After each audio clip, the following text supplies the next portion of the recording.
Alright, we are back after killing Kitava. First things first, let's go ahead and get ourselves some very quick, easy, and cheap upgrades. Shouldn't cost more than 5 chaos. So I had about 11 chaos left over after finishing the campaign. And let's see what we can do with 5 of them. So I have the Path of Exile trade opened up somewhere here. I am going to start messaging people. We're going to look for the Moon Sorrow Wand. Thank you very much. And now we're going to do the same thing, but for our shield slot, we're going to look for Saffel's Frame. I couldn't get one with 30 resists, so I settled for the next best and cheapest thing. So let's go ahead and grab that.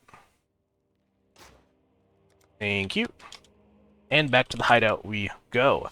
So let's check our resistances after we equip these two items. So we'll put on Moon Sorrow and Saffel's Frame. And, well, we're already res capped, right? The shield does have 25 to all res on it, so that is very nice. The only thing we have left to do is fix the sockets, so I'm going to do that super quick. And there it is, the sockets have been fixed. We'll move the gems over. And to make sure that your auras are on, right, if you ever move your gems around. So let's see here. Cap, resists, this can go up till 79, I think, so we could get a little bit more fire and cold res, but that's not really the most important thing for us to do. Our chaos resistance is quite low, it's 8%. We're gonna fix that by finding, or saving up enough money to buy better rings, so that's gonna have to wait a while for us to do. But that's it, we are ready to start mapping. This build is good enough to start mapping comfortably. So let's very quickly talk about maps. Let's go to the Oriath docks. And we will get our 2 quest points for killing Kitava from Lily Roth. Or maybe it's Lonnie? Okay, it might be Lonnie. Right. Might as well ID this too. Yeah, it's a interesting chess piece that I'm going to sell. Okay, so off to Oriath we go. And if you're wondering where to spend your passive skill points now after you get Light Eater and Leech Mastery, well, it's really up to you. This is when I would transition into following somebody's end game build guide. So I mentioned Scissorin, Goratha, Fusion Gaming, and Palsterone. Right, pick one of those and see what they're doing and how you can move from where you are here to whatever they end up doing in their end game. I don't really know which one I want to do yet, so I'm going to spend my points on maximum resist over here, right by Unwavering Stance. We don't have spell suppression or spell block, so maximum resist is really all we can do to mitigate spell damage. So I'm just going to spend a couple of points on that, and then we'll revisit what we need when we level up a few times. Alright, remember to pick up this crafting recipe. I think it's movement speed on boots, and if you don't want to walk all the way through this area, you can just type in hideout, and then you can just take the waypoint back to the Curvy Shores. That'll save you some time walking around. So, let's look at our maps. We have... I think we have one of every tier map here. Or sorry, every tier 1 map. So, Gardens, Siege, Bone Crypt, and Scriptorium. Okay, so it doesn't matter what map you choose from Carrick, since we already have one of each, but in case you don't, alright, pick the one that you're missing. So let's just take one here, we'll put it into the map tab.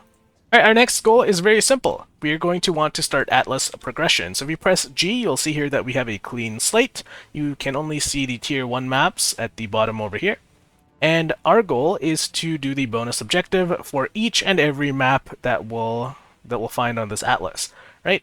So for white maps, and it's called white maps because the icons are white. Now you can see that the icons here are white. For yellow maps, it'll be yellow, reds will be red, and so on and so forth. We need to run them as magic, okay? So you got to take an Orb of Transmutation, and then you got to put an Orb of Augmentation, and then you are ready to run your map. So make sure there's nothing crazy on these maps. I know it's only 2 modifiers, but if you put Elemental Reflect, you might just one-shot yourself, so don't do that. So let's go ahead and let's run our first map. Right, and while we're running our maps, it's a good idea to keep out for more chaos recipes, especially the jewelry, because that's usually what I tend to lack. So here we found a ring, an amulet, and a belt. So I'm going to be keeping an eye out for any chaos recipes I can make. Here's another amulet. Fantastic. And if you don't know what scarabs are, just pick them up, put them in your stash, and we will explore what they mean and what they do later. Alright, we're going to fight our first boss. This one should be Shavron. Shouldn't be too hard.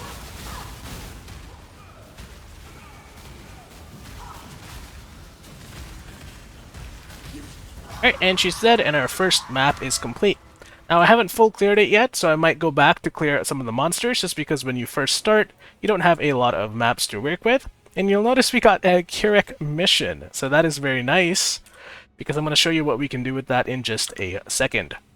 For completing the map with the bonus objective, we will get 1 point to spend on the Atlas passive skill tree. This is what this looks like. And our early game strategy for the Atlas is very simple. We're going to get as much HIERO mission chance as possible. So the HIERO mission chance clusters are here. I'm going to zoom out so you can see it's in the center, the bottom left, and the bottom right. So we're just going to do about 35 maps and fill out this cluster so we get more HIERO missions. HIERO missions are basically a mission to go do a random map. And that's going to help us do our Atlas progression, because you might find a HIERO mission for a map that you don't have, okay? So let's spend our first point going up here. And I will see you when I have full cleared this map. Okay, the map has been full cleared, so let's go back to the Karui Shores. And for completing our first map, I think HIERO is going to give us even another map. Let's see here. No, okay, he's not going to give us any maps, but here is the important bit and how we'll be making most of our early game money. If you go to HIERO, you'll see that he has maps for sale, but more importantly, he has chisels for sale. This is going to cost you 8 chaos to buy 20 chisels. Go ahead and buy them. And then we're going to take these chisels, and we're going to go over to Faustus.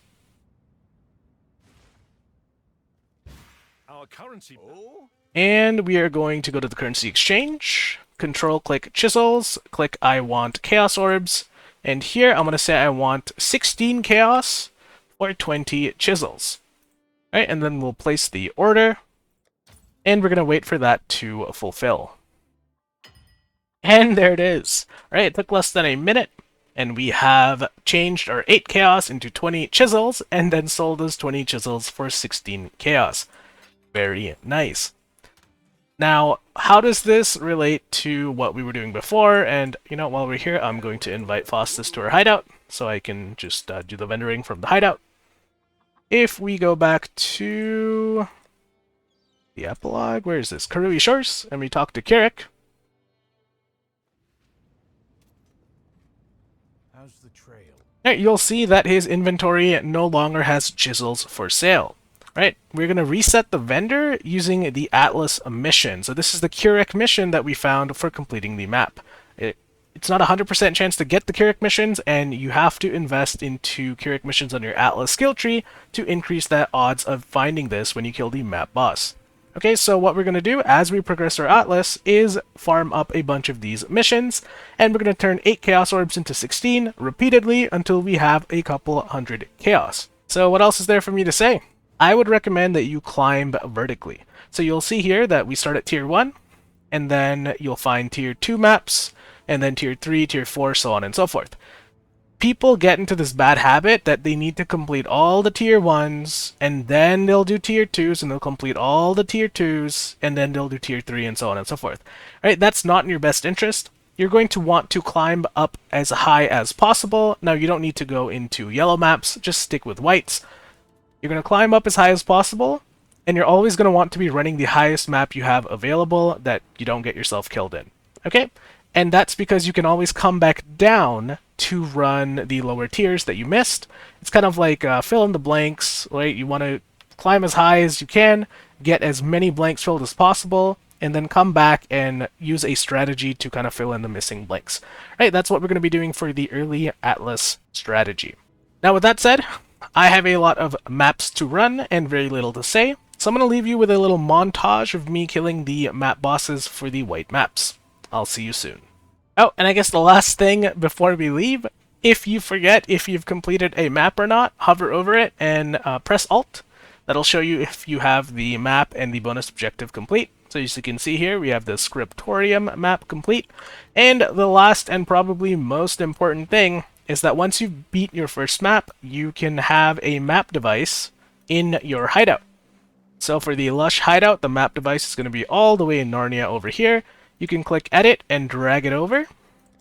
And if we do that a couple more times, we'll have it right next to the stash. So maybe over here. And if you don't like the orientation, you can click in between the rings here, and you can rotate it until you're happy with the rotation. Alright, Hideout is a different endgame for you artsy folks out there. I like to keep mine simple. I put the map device beside the stash, beside the crafting bench, and then I put the NPCs that I use for the vendor next to the crafting bench over here. Right, I do want to invite Kirik over to my hideout, so I'm going to go do that real quick, and then we are going to go do some maps.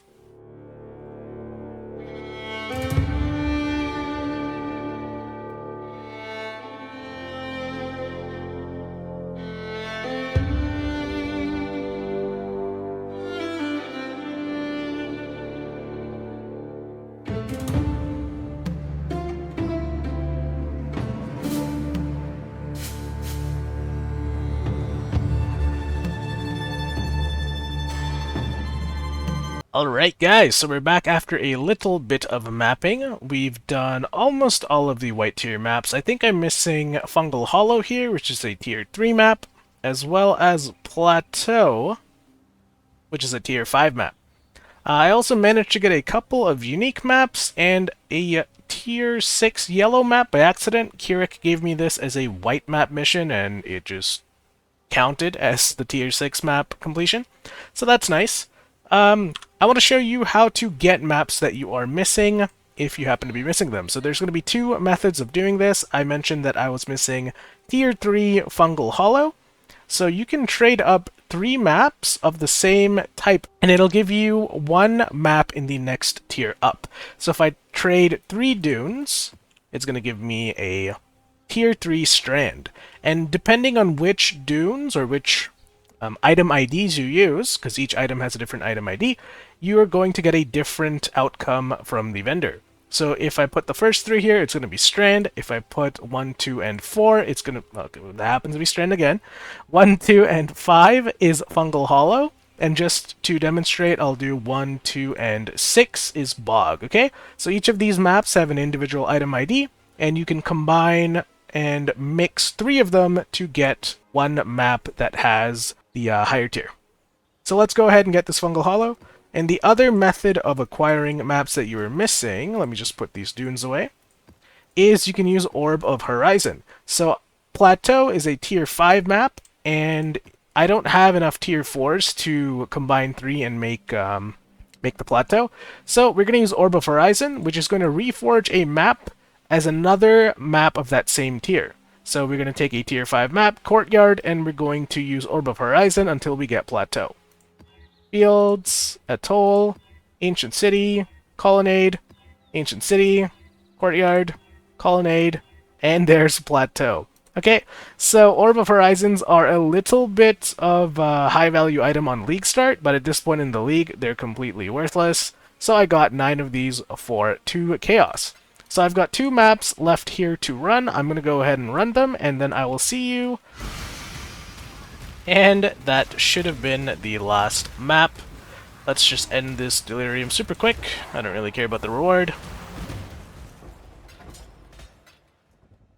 And my inventory is also a little bit of a mess, but that's okay. I will sort that out later.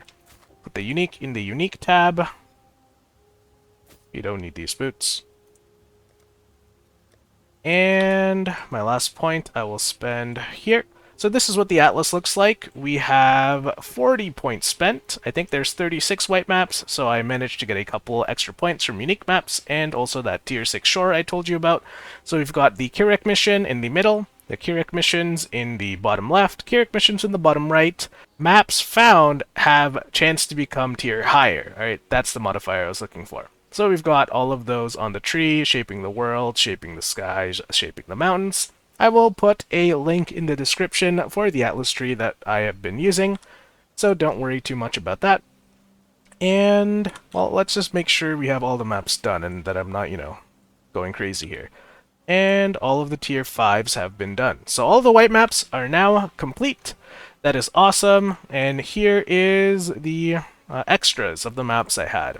Alright, I've started collecting yellow maps down here, and these are white maps that I might run just to farm out a bit more Carrick missions. So, let's go check our Carrick missions. We have 5 left after Atlas progression. I'm just going to open a random one here. Okay, and that's going to refresh the vendor. So let's go ahead and buy ourselves a stack of chisels for 8 chaos, and then we're going to floss this. And I don't know what it is about today, but chisels have been selling a little bit better than they normally do. So a lot of the ones you see in my stash I sold for 1 chaos each. This one hasn't sold yet, so maybe I'll lower it to, I don't know, let's say 18 chaos for 20. And let's see how long it takes for it to bite. Okay, so it looks like they sold. It took around a minute for it to sell at 18 chaos for 20 chisels, so that's not bad. While I was mapping, it was insta-selling at 20 chaos per 20 chisels, so that's really nice. I'm just going to cancel this order and fill it out the next time I play. I'll put these here. So how many chaos orbs did we end up with? Let's check it out. If I press Alt, amount in stash 185C. Now that's more than enough to get a couple of gear upgrades, or we can even swap into Ice Nova of Frostbolts if I decide to dip into these divines here. So I don't really know what I'm going to do just yet. I have been playing for quite some time now. I'm going to take a break, and maybe tomorrow we'll come back with a new episode, spend this chaos for some gear upgrades, and then start working on yellow maps. Okay, we didn't get too many challenges done today. We did get Atlas augmentations, so we are now at 8 out of 40. Alright, long way to go. We are just getting started with the end game. So, thanks for watching, and I'll see you tomorrow. Alright, one quick thing I forgot to do is, here's the slash played for any of you that are curious. We are now at 11 hours, 10 minutes, and 48 seconds. So that's how long it has taken us to finish the campaign, as well as white map progression. Okay, this time it's bye for real.